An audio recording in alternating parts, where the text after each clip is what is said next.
জাতীয় নাগরিক কমিটির মুখ্য সংগঠক সার্জিস আলম জানিয়েছেন, কিছু মানুষ দেশের চিন্তা না করে ব্যক্তি স্বার্থে চাঁদাবাজি, সিন্ডিকেট সহ বিভিন্ন তদবির বাণিজ্যে ব্যস্ত হয়ে পড়েছে। আর রাষ্ট্রপতির সাবেক সামরিক সচিব অবসরপ্রাপ্ত লেফটেন্যান্ট জেনারেল ডক্টর আমিনুল করিম রুমির শঙ্কা, দেশে যে কোনো সময় অঘটন ঘটে যেতে পারে।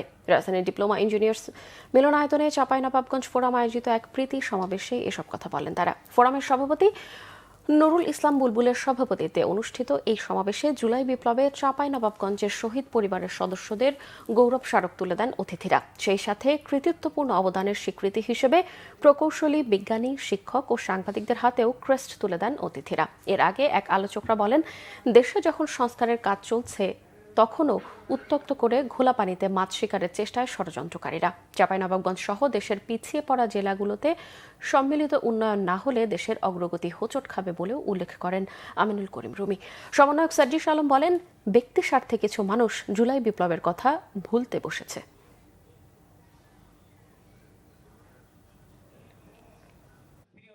আমরা বাংলাদেশের অধিকাংশ মানুষ এখন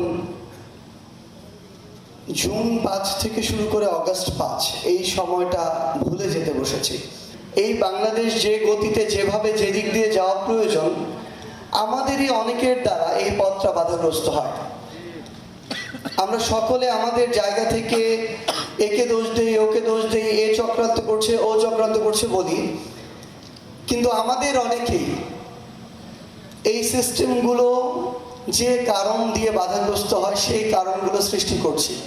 আমাদের অনেকে আমরা সিন্ডিকেট চালাচ্ছি, আমাদের অনেকে আমরা চাঁদাবাজি করছি, আমাদের অনেকেই নিজের ভালোর জন্য আরেকজনের ক্ষতি হোক কিংবা না হোক সেটা চিন্তা না করে নিজের ভালোর জন্য যেখানে প্রয়োজন সেখানে সুপারিশ নিয়ে এক ঘর থেকে আরেক ঘর, এক দরজা থেকে আরেক দরজায় দৌড়াচ্ছি।